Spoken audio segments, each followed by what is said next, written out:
Jesus, guys. If you're watching this video, this is the reality that we're living in.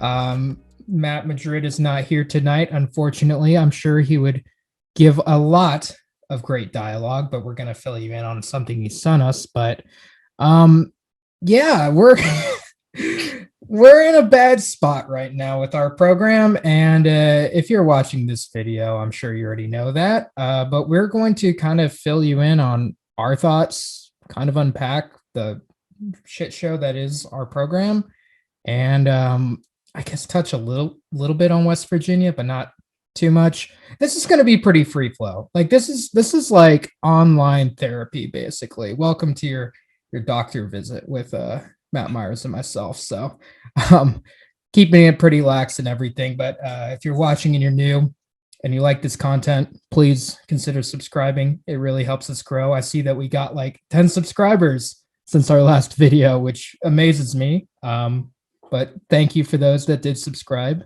and those that watched. Hopefully, if we're not winning, at least we can like relish in the losing culture, and maybe that'll grow our numbers up a little bit. So you got to do what you can do. But yeah, Matt Myers, how are you doing on this Monday night, which we are recording on after that game? I've reached the acceptance phase. It's it doesn't hurt anymore. It's the stages of grief. Right. You're at the end. Right. Last week we said that we felt like this was kind of rock bottom after we just got skull dragged by Iowa State 30-7. But we also put that caveat in there that we play Kansas this week, but we didn't actually believe we were going to lose to Kansas. No. Like for how bad we've been the last 4 games, beating Kansas was still going to happen. Like this was my last home game as a student. I invited my mom to this one, and she had to go and watch this horrible performance. And it was just like from the get-go, it just was awful. Kansas just came in there and pushed us around and mauled us. They were faster than us, better coached than us, everything in our house. And probably the worst loss in Texas football history that I can remember, because unlike 2016, we can't just fire the head coach. There's no light at the end of the tunnel. We're stuck with Sark for at least another year or half a year if we flame out early next season. But yeah, it doesn't even hurt anymore, honestly. I wasn't even that upset after the game Saturday. I just kind of don't care. We left at halftime, and as did a lot of fans. And the stadium was empty in the fourth quarter, as it should have been. And it'll definitely be empty against Kansas State the day after Thanksgiving, because that's going to also be a loss. So my takeaways are I really just do not like this team or the coaching staff in general. It's just been poor across the board. And again, I have to differentiate these people as like human beings versus like players and coaches, because I'm sure they're nice human beings with good futures outside of football, but they are just awful. I really think that we need to remove the logos off the helmets for this team, because it's like take the Longhorns off the, just the helmets, because it's like it's a insult to all the great Horns and Texas X's that came before him and actually did win and did give their all to the university. And like every week now, that logo just loses value, because we're even more of a laughing stock every week now, it seems like. And also the quote in Moncrief, the pride and winning tradition of the Texas Longhorns will not be entrusted to the timid or the weak.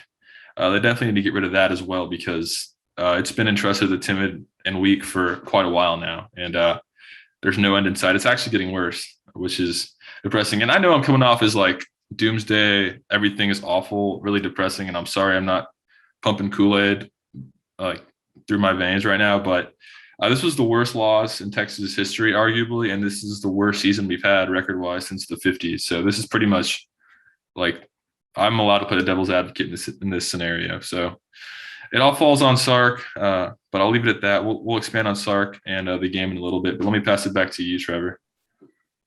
Yeah, well said. Way to come out. Guns a-blazing. Yeah, I was not at the game. I'm glad I wasn't, because a few weeks ago I had a friend that was like, hey, we should go. We haven't been in a while. I'm sure tickets are going to be really cheap. And I considered it, but I didn't. I'm glad I didn't witness that in person because that would have been quite painful to see. I can't imagine what that was like for you.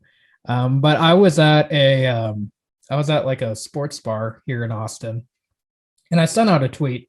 I don't know if many people actually saw it, but I said, your program's in trouble when you're in your hometown, not hometown city, but when you're in your university city, and there's a 5-to-1 ratio of your rival team at the bar compared to yourself. So basically, there were like 5 times more Aggies in a downtown Austin bar on a Saturday night than Texas fans. And I get it. Like, we're playing Kansas, so why would you be going out?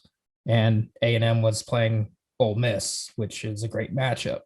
And at the same time, additionally, we're reaching a point where wearing Longhorn gear in our own city is a little bit embarrassing.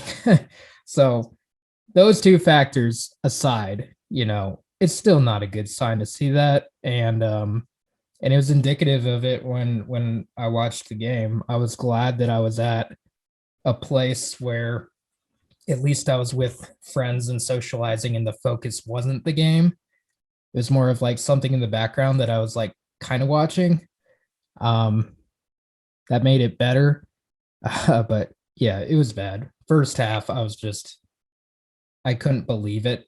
Just the level of effort was so non-existent, especially on the defensive side of the ball. I just don't get it. I mean, Kansas is not, they're not good at all. Their quarterback was a backup quarterback. The guy that caught the game-winning overtime pass was like a walk-on that had never played offense before, and this was his first time playing an offensive snap. I think was that play or something like that. Maybe I'm wrong. Maybe it was the whole game, but nonetheless, like, it just we can't make play when we don't have, well, we either don't play with effort, or when we somehow do play with effort, we can't make plays. um I mean, I guess congrats to our team for like coming back and going into overtime, but again, like, you shouldn't be in this position in the first place. Like, if you played even with like a little bit of like heart and resolve, um this game shouldn't have been close. It should have been pretty easy. And granted, like, I predicted this game to be close. I thought Texas would only win by a touchdown, which almost happened. If we actually held them in overtime, that's what would happen. But I did not expect, something at all like this. And just before this recording, actually, I was checking out Steven's video from Fanatic Perspective. He did a post game recap or something like that, and he made a fabulous point that really stood out to me. Was like, a lot of these players right now that maybe want to transfer, or that don't like this coaching staff, or don't like this program, that aren't playing for the name on the front of their jersey. Fine, that makes sense. But at this point, they're not even playing for the name on their back. Like, how how can you just, like, as a football player, not even as a Texas Longhorn, but just a football player, go out to your home stadium and just lay that big of an egg, just give zero effort against some really bad D1 team that you're 30-point favorites over, and you don't show up. It's amazing. There's a serious culture problem here.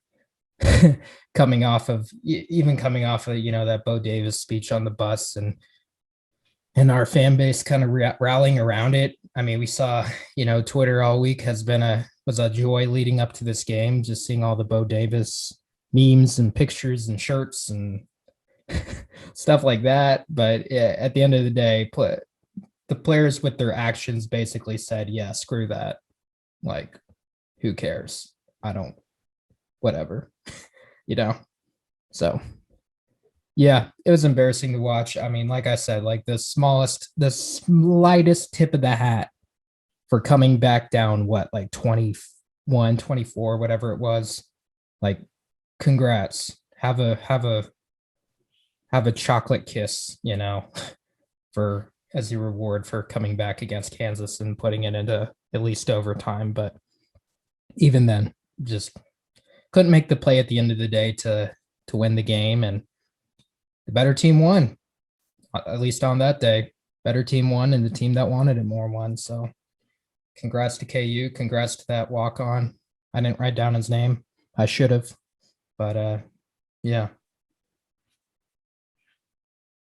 Kansas, their one win was against was it South Dakota Tech or something like that? Some FCS. Some horrible FCS team. And I actually watched that game because it was like on a Friday night, like the first week of the season, and Kansas was trailing that entire game. They had to have an epic comeback to win that at home. They also got blown out by Duke. I know they played OU close, but now they had their backup quarterback and they were on the road, and they just we're lucky they didn't blow us out. 35 to 14. They should have. 35 to 14 at half, and our players are fighting with them going into the locker room. Just a sign of a horrible culture, and a lot of that falls on Sark, and the players are also at blame too. But this narrative that it's all the players now, there's no talent out there. I mean, well, I think that's true. What does Kansas have out there? We have better players in Kansas, undoubtedly. And these are Lance Leopold's, none of his players either. I mean, Lance Leopold got there, in June? And these are not players he recruited or even really knew about till 4 or 5 months ago. And they look good. They're well coached. They were mauling us at the point of attack. And yeah, they had a third string quarterback in there just shredding us up. Like I said, Jason, the Bean quarterback, was going to look like a Heisman. He didn't even play. They had their third string there, and he looked like a Heisman, which is just expected now. It's just, I don't understand it. And anyways, Sark said after we lost to OU in that, where we choked it away, that the goal is to get back and rematch OU in the Big 12 championship. And he spoke about that quite a lot around that time, thinking that this team was good, or whatever. For whatever reason, he talked about that, which means that he thought he had a good enough team to go out there and win 9 or 10 games and get to the Big 12 title. Now the narrative is we need 33 new players on the roster. We need wholesale changes with the staff. Just the same revolving door that we've been doing for the last 12 years. I'm sorry, getting a new linebackers coach is not going to fix the worst team in Texas history since the 50s. I'm sorry. It's not going to fix it like that.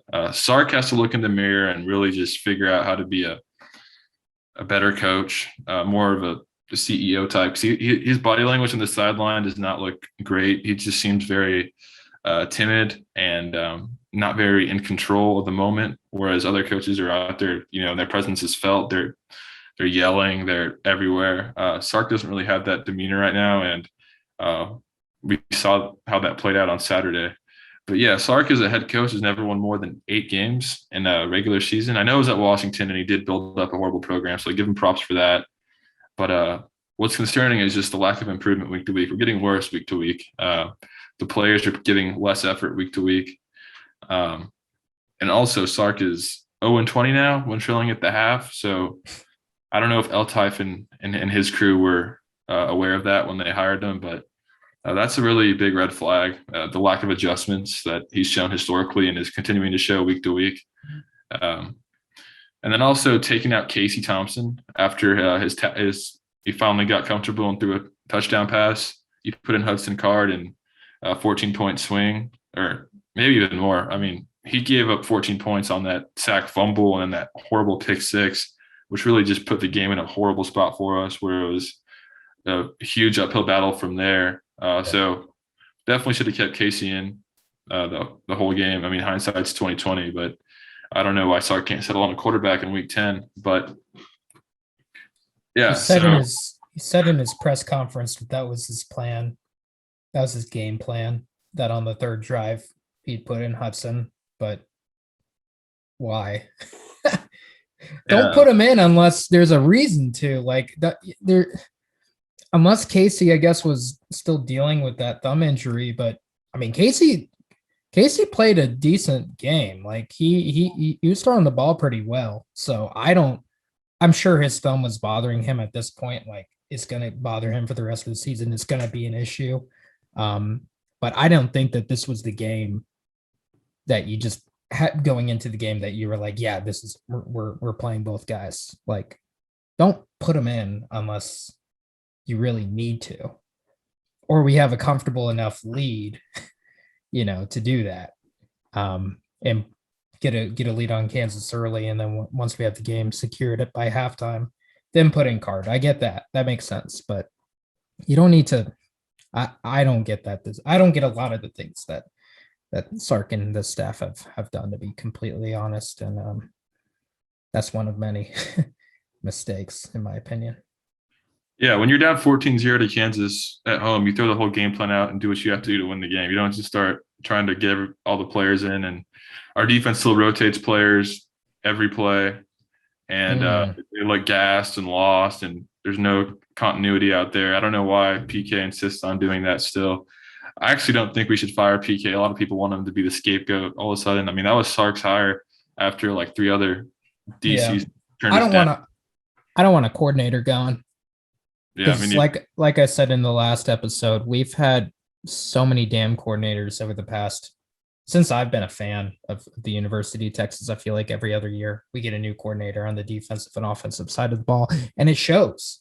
It shows because, and I feel for the players on this, but they're constantly having to learn new schemes, new setup, new everything every season, and of course they're going to be a little bit hesitant when you don't have any continuity in your practice, and every time is something new. It'd be one thing to have like a new coach or a new voice in the locker room per se, but when you're adding on top the whole new scheme and system and everything like that, how things are run, that is difficult, because I think about when I played or when you played, Myers. Like I've had different coaches, different position coaches before, but ultimately the scheme was essentially the same thing. There's always new stuff that's introduced and whatnot, but I can't imagine like every year learning something entirely different, So yeah. Yeah, I agree. And that's why we shouldn't fire PK. He has a good track record everywhere, but his inability to make the proper adjustments and at least field a team that can set the edge. I don't know if it's all personnel issues or what. I feel like has to be ways to, make it at least a little bit of a better defense. But I don't know, because I mean, you look at his Washington defenses and they're fantastic. They fly to the ball. They're aggressive. I mean, they had the nickname Death Row Dogs or something like that. Like, that's not our defense whatsoever, Right. We're the opposite. We just look slow out there. I mean, Brockermeyer can't run anybody down.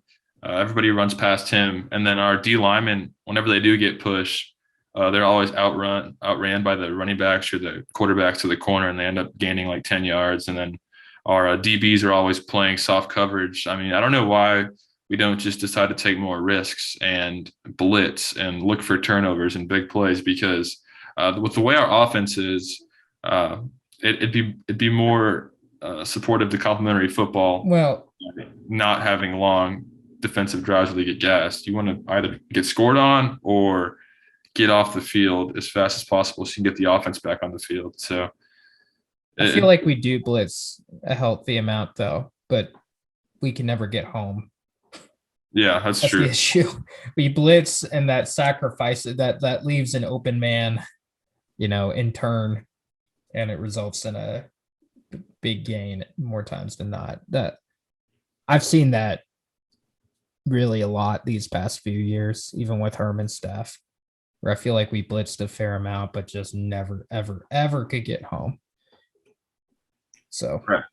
Honestly, just trying to figure out the problems and solutions for our defense is just like a lost cause. Like this is just who they are. Hopefully it gets better next year with new players. I think we'll just leave it at that. Sure. But so back to big picture. Next season we play Alabama and UTSA. Yes. Before OU, and I'm sure you'll sprinkle in probably like a Baylor or another good Big 12 team in the first half of the season. So we're going to be 4-8 this year, and next year at midseason after OU, assuming we lose to them since they've owned us recently, right, we're going to lose to Bama, probably get blown out at home. That's 2 losses. UTSA, I mean, we better be ready for that. Yeah. But I'd say best case scenario, we're sitting at 3-3 midseason next year. I mean, just based on what Sark's shown us, I mean, he could turn this team around and get a whole new best case. Yeah, I'd say 3-3. So we'll drop one that we shouldn't. Oh yeah, for sure. And then like Iowa State still exists, and Oklahoma State. These are good teams. So when we're sitting at 3-3 midseason next year, what's that going to look like? I mean, I'm not saying we should fire Sark. I think what we need to do is commit to Sark and just start bagging players. And also, that I agree completely, and I'm glad that we're headed on this direction in this podcast because we've left this as a bit of an open book, but really all we can do right now.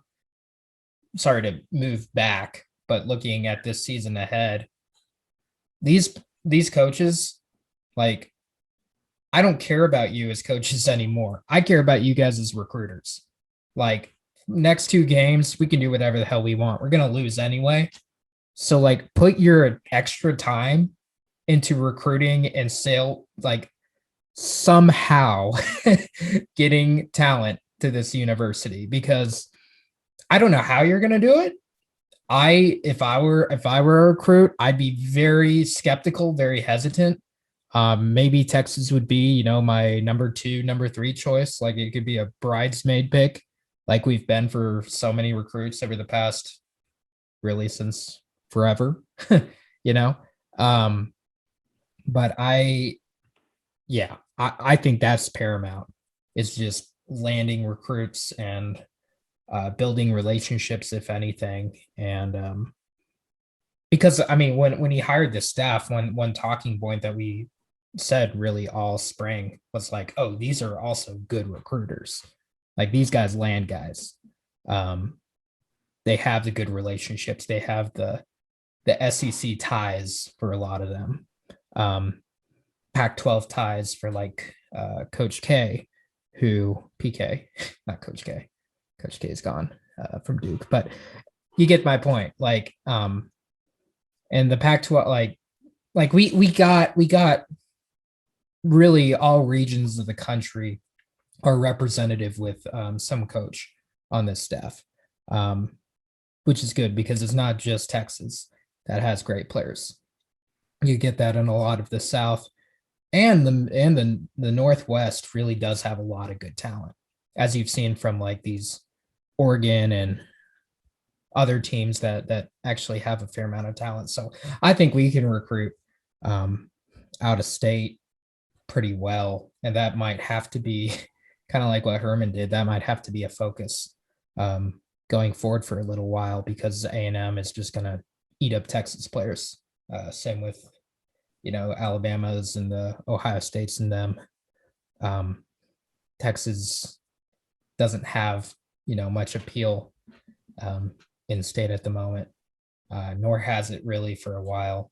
But yeah, sorry, I completely stole that from you, Myers. So continue on with whatever direction you're going. But basically what I was saying is like the staff needs to focus on recruiting from this point forward, but continue.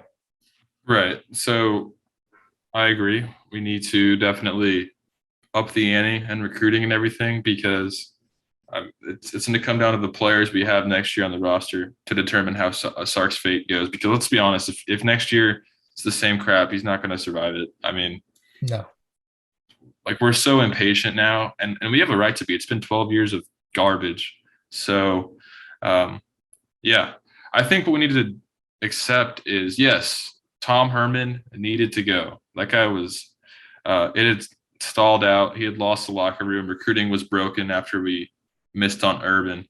So Herman had to go. Like that thing was a sinking ship, waiting, Yeah, waiting to burst, and all the because I think he potentially could have had a worse team than what we have now. In fact, I'm very confident he would have had a worse team because the players that we got in the transfer portal, and most notably Xavier Worthy, coupled with his hesitancy to use Bijan Robinson, like those two factors alone. I mean, our two best offensive players in Bijan and Xavier, you would have not gotten one at all, and the other one, um, you would have probably not relied on as much, which won you a couple games. So I think we could have been even worse, but that's the reality. We won't really know, but just my opinion. right. And the sad thing is, it looks like we may have downgraded, which Yeah. that's a can of worms. Like both things can be true. That Herman needed to go, and we made a downgrade hire. That can be true. And I hope I'm wrong. I mean, it's year one. Obviously, they're going to throw out the Nick Saban. You know, he lost to Louisiana Monroe. The same cliche you hear. That's And we got to give him time. I Tom mean, Brady was a 6th-round pick. So what? but There's let's always an anomaly, but that's why it's called an whatever word that I can't even say it anymore. But that's why it's called an anomaly. Anomaly. yeah. But let's be real. 4-8. This is worse than Charlie. Or this is Charlie Strong territory. Worse than Charlie Strong. Worse since the 50s. And we're getting worse every week, it seems like. So it's not a hot start to his career at Texas. But hopefully, I mean, recruiting, the signing day is in a month. So we'll have a good idea of the players he's going to bring in here next season. Over the next month, we should get a clearer picture on that. So hopefully we get some more people that play with a chip on their shoulder. But yeah, just big picture, L-Type made this hire. Kevin L-Type, the chair of Regents or whatever, the chair of the Board of Regents. And that was after we missed on Urban Meyer. Yep. So we're kind of feeling the repercussions from that. We missed on Saban, missed on Urban. Yeah. Del Conte didn't even really, from what I've heard, didn't even really have his hands in the hiring process. The boosters, the donors, mainly L-Type, kind of just orchestrated it the way they wanted to go with it, and they like Sark, so they hired Sark. Del Conte wanted James Franklin, which I would have thought would have been a great hire, but yeah. So I hope L-Type was right because our boosters call the shots on these hires, and it's just a poor start to the latest hire that we've had. So hopefully it turns around soon. But also I want to add one thing. So solutions. Let's talk. Okay, we know that everything's horrible. We're at rock bottom without a doubt. I think Steven, from Fanatic perspective, made a good point on the post game the Kansas autopsy. He said that we need to reach out to all the Texas X's, the former players that were here under Mac, and like call for help. And I think he's so right. We need to. We have, I think, McConaughey on payroll as the Minister of Culture. I think he's actually like an employee of the university. So we need to hire like 6 Minister of Cultures for the football locker room. Football only. Yeah. Yeah. And I'm talking like Vince Young. Like a round table, Vince Young, Brian Arakpo, Jamal Charles, Rod Babers, guys like that, Roy Miller, that were here at the heyday of Mac Brown, that have seen what it's like to win at every level, in off-season workouts, voluntary workouts, culture. They demanded success and they achieved it. I think we need like a group of those guys, like 5 or 6 that are full-time employees, if you can get them. I know they have lives and stuff. And just have them be really just the cops of the locker room. They're not there to focus on football like X's and O's. They're just there to facilitate a culture of just no nonsense, just winning at all costs. I think that'd be beneficial. Just hire them as analysts or whatever, because you can hire it seems like endless analysts. Just make them their sole responsibility as ministers of culture, where they just try to help build back the culture we had under Mac in its heyday, because they've seen it and they've lived it. So you would think that they'd have some credibility when they're chewing players out. I don't think Sark has that much credibility right now in that locker room. So No. I think we definitely need to tap back into the glory days and get some of those guys, as many as we can, back in front of these players and hold them. Hopefully that'll inspire them and keep them more accountable. But yeah, I wanted to throw that out there. I think it's a very good idea. I just hope that the players would, the only issue with doing that is you're because we haven't had success in so long, you're putting a lot on players that some of these younger guys really don't even know that well.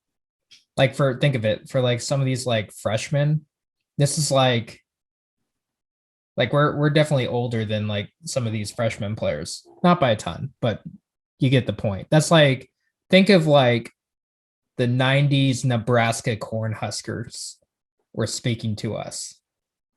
Like, we know that they're great and we can acknowledge that, but like for you and I, Myers, like I really don't know much about the 90s Nebraska Cornhuskers other than, they were really good and had a great offensive line and a Heisman winner at quarterback whose name escapes me. Exactly the point.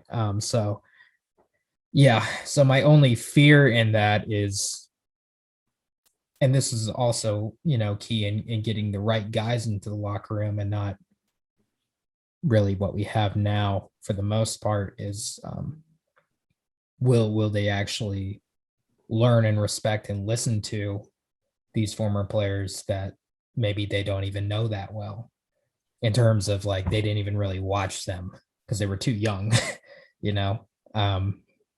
like will they actually respect and take notice? I hope they would. I feel like I would, or most players would, if you have legends, speaking to you. But at the same time, like it wouldn't shock me if, they wouldn't, because they haven't with this coaching staff. So it's worth a try, though. That's true. Just have them wear their rings whenever they clock in, because Yeah. at least try it, because they don't listen to this. They don't care about soccer. These coaches, clearly they don't try hard out there. So at least try to get people that maybe have won here, that maybe that'll get them going. I don't know. I'm just throwing crap at the wall. It's a good idea. It's a good idea. I'm at a loss, man. We lost to Kansas. This is rock bottom. So it's just desperate times here. Yeah. Yeah. I don't know what you can, like I said, I mean, really my only thoughts that this staff can do right now is just recruit. I mean, you're going to have to probably get a little dirty, which I don't think, which is the issue with our administration, is they won't allow that. So we might have to go behind the backs of them in order to get some of the good guys that we need. Otherwise, you got nothing else, because you're not, if we somehow by some miracle went out, I do not want to deal with the bowl game personally. Like I'm checked out for the rest of the season personally. Like I'll maybe watch a little bit of West Virginia. I'll maybe watch K-State, but that's only because I'm a super passionate fan. I'm finding it week by week harder to find friends to watch the game with.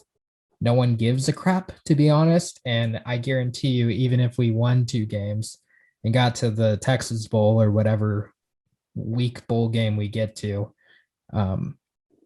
that no one's going to care about that either. And that's just going to be more time that we got to dedicate to watching a game that ultimately doesn't matter and that we'll probably lose because we don't have Tom Herman anymore. We don't have the king of bowl games to rally the troops.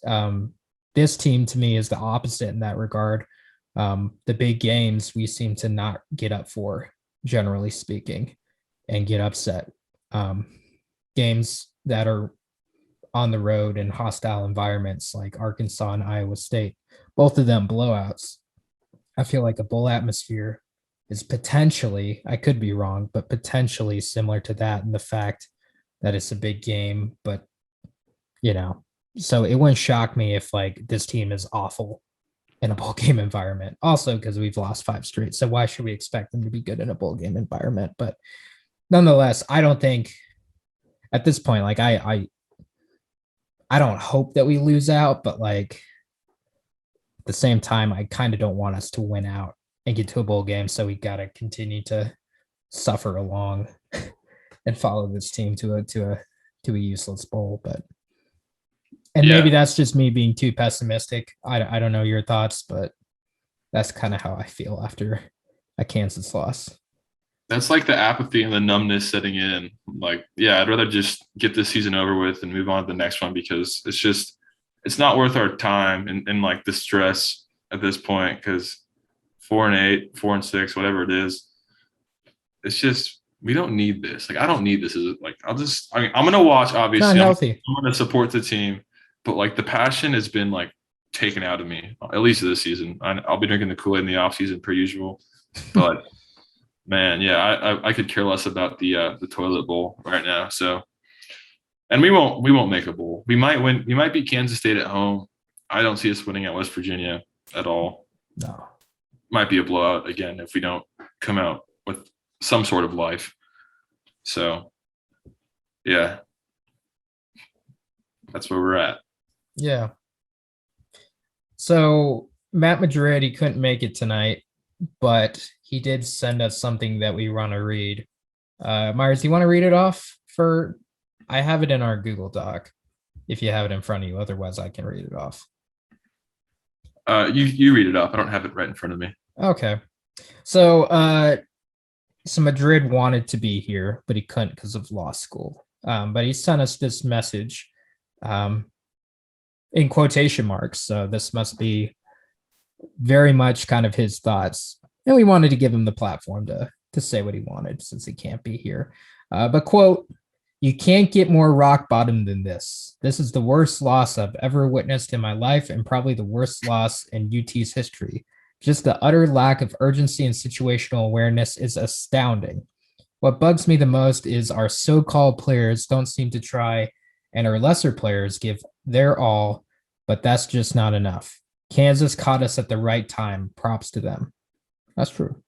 As for Sark, I still like him and his staff, but I will say he's lucky that this is his first year because this mofo should be on that hot seat for this performance. That's true. There's just really no excuse to lay an egg to an inferior program like that. I hope this season is an exorcism of our demons. This place needs to be stripped bare and sold for scrap. So I feel like most people feel that way. But well said, Madrid. Well said. Did he also? I think he said one more thing. He did. But this wasn't like in quotation marks, but I can read it off as well if you'd like me to. Should I? Yeah, I'll read this one. Okay, sure. Popcorn reading. I'm reading it right now. Uh-huh. I'm sorry I feel like bored. We just wanted to get this in. Also, man, I hate to be this hindsight 2020 dude, but you think if we gave our past 2 coaches more than 4 years, we'd be in the same spot today? I'm really unsure about that. I like Sark. I do. But now more than ever, I'm going to need him to prove it to me. And that starts with how he pitches to recruits now. No more academics. No more bright city lights of Austin. No more the LA of Texas. Just football. And that's so true. We always tweet out graphics about Austin being a great place to live and crap like that. Just football and development and their credentials. Also, it's imperative we keep the staff together to actually build something. I need Sark to preach to a staff that this isn't all hands on deck endeavor, and I really hope they get to stay. So yeah, Madrid's spitting facts. You can tell he's hurting like the rest of us. But yeah, thank you, Madrid, for that. Trevor, we play West Virginia this weekend in Morgantown. We do. What are your thoughts on that?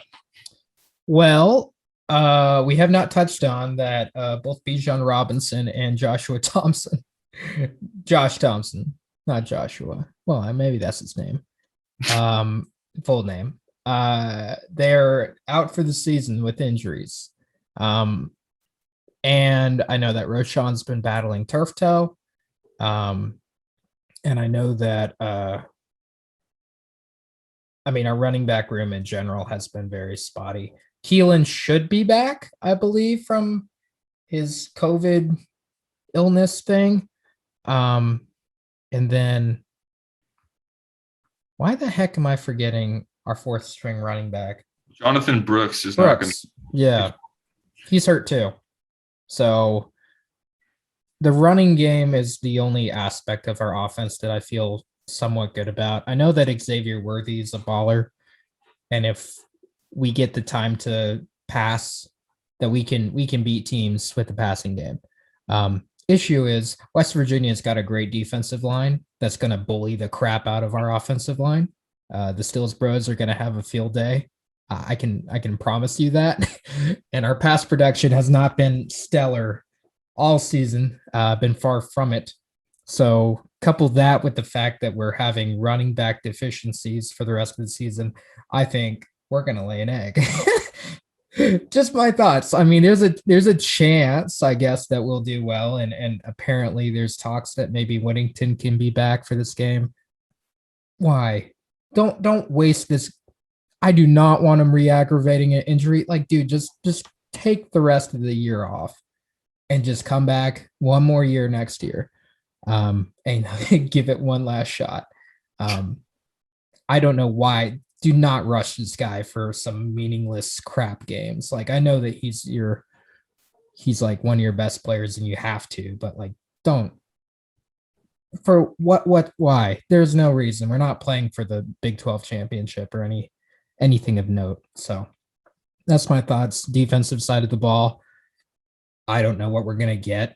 I mean, we're so up and down. I have no idea. I mean, I feel like we've done pretty decent on defense, at least in the first half of games, for the back half of the season. But Kansas had had something to say about that. One of the worst offenses in the Big 12, and destroyed us. So I don't know why we should, expect us to suddenly go back to being good again, especially on the road in Morgantown, which is going to be crazy like it always is. And they smell blood in the water, I'm sure, because they've had a rough year too. So they're just looking for one big splash signature win because they haven't really gotten it thus far this year. Or maybe they have. Didn't they beat Iowa State? Maybe that's probably not really signature. But if they can beat Texas and Morgantown on our way out of the Big 12, like, believe me, they're going to relish in that. So I'm not feeling good about the game, even before the injuries and running back room issues. But especially after that, I don't, unless something just, we pull a miracle, out of thin air. I don't see it. Yeah, I agree. I think at this point, it's safe to expect the worst. Although in 2017, it was kind of the same situation where we thought, okay, we're going to Morgantown. We've been playing awfully. Like, this is probably going to be an embarrassment. But we went up there and played a really good game and beat them pretty comfortably. So West Virginia's bowl eligible, I think. Yeah. But that's also because we broke Will Greer's finger. Yeah. Remember that? Dislocated it. So I think if that wouldn't to happen, we wouldn't have won that game personally. But yeah, I probably. regress. But yeah, I mean, West Virginia is not the greatest team, but neither was Kansas. So no. If I had to predict it, I would predict a Texas loss. Although I forgot to mention like the couple of positives from the game Saturday. Kelvonte Dixon and Marcus Washington are really, especially Marcus Washington, really are starting to grow up. They played really well. Our receivers were probably our best unit out there on Saturday. So hopefully they can keep that going. Without Josh Moore now, it's a lot of more responsibility on those two guys. So good on them. And also shout out Xavier Worthy. He's like the only guy out there that consistently just goes hard. And he's leading the nation right now in receiving touchdowns. He tied at 11. Him and Jared Stearns, Caden Stearns' little brother. So that's really good as a freshman. He's definitely an All-American conversation. So He might be one of the best receivers we ever have come through Texas. I mean, he already shattered Roy Williams' records, and he's still got 2 more games to go. So, uh, yeah, Texas, West Virginia. I'll be there. I won't be there. I'll be watching it. It's like, what? I'll be supporting the Horns. I mean, at this point, it doesn't even hurt anymore. So when's the kickoff? It's 11 a.m. Oh, of course. So yeah, maybe I'll watch. I probably will. I'm too much of a sucker for it. I have so many friends that are like, why do you do this to yourself? Like, stop watching this team. I'm like, I can't help it. I'm too loyal. I know. That's why it hurts so bad when we lose. But, yeah. Any final thoughts, Trevor? Or do you want to wrap it up? I don't know. I guess this has been a pretty miserable show. Is there any positives we can end on? Any like solutions? I mean, I guess we already kind of gave some. Mine is just recruit and focus on that. But like, what the hell can we do? Right. You need a new O-line, need a new D-line, which you can address through recruiting in the portal. We've done that so far with the D-line recruiting. O-line, you need to close out on some of the 5-star guys. I don't know how you're going to now with the product we're showing them, but maybe get dirty to get them on campus however you can. You need them here. And then also transfer portal, go find those grown men from Wisconsin, Iowa, guys like that are just naturally good O-linemen and bring them in. Because if we have a good O-line and Casey has time and Bijan's healthy, and then we add one more good receiver next to Worthy, we'll have a really dynamic offense. Yeah, and we'll be fine. And then if the defense can get their act together. Is another question. Yeah, defense, there's so many problems with the defense. I don't even know where to start, but just. Yeah, and we're losing our best players. I mean, Overshown will be gone, and our linebacker room is already super low on depth. I feel like we're at least good depth, adequate. And then our secondary, I'm also pretty concerned about because we got Thompson. Thompson will be leaving, and then Jameson. I know they've had like average years, but like, who's behind them? Like defenses. I'm very concerned about defense. We just need a total overhaul on defense. Other positives, Texas basketball is pretty good, even though we lost to Gonzaga. Our baseball team hopefully wins the national championship this year. The University of Texas is a great school. But football was bad this year, but it was year 1. So maybe year 2 we get this thing turned around like Dave Aranda did and Mel Tucker. So I'll leave it at that. It's really, I mean, I'm sorry, guys. It's just we lost to Kansas. We're 4-8. Like I'm just saying it how it is at this point. Yeah, it's not much we can say that's positive. Right. Oh, and Roshan's a warrior. Shout out Roshan Johnson. Mm-hmm. Well, I guess we'll wrap it up then, unless you have any more thoughts, which it doesn't sound like you do. I don't believe I do either.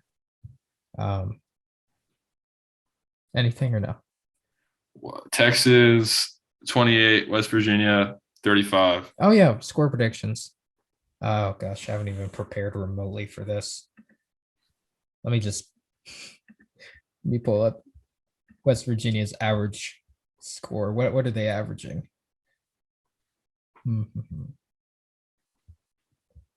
Oh, they're a low scoring team.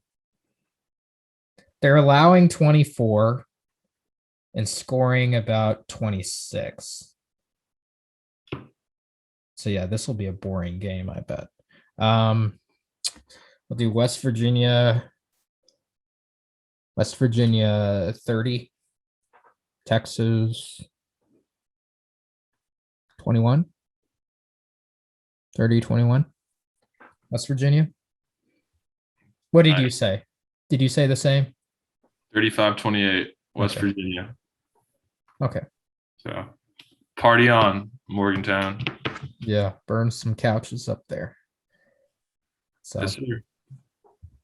Okay, guys. Well, if you made it this far, again, you're awesome. You're great. You deserve better of a football team than what you're getting.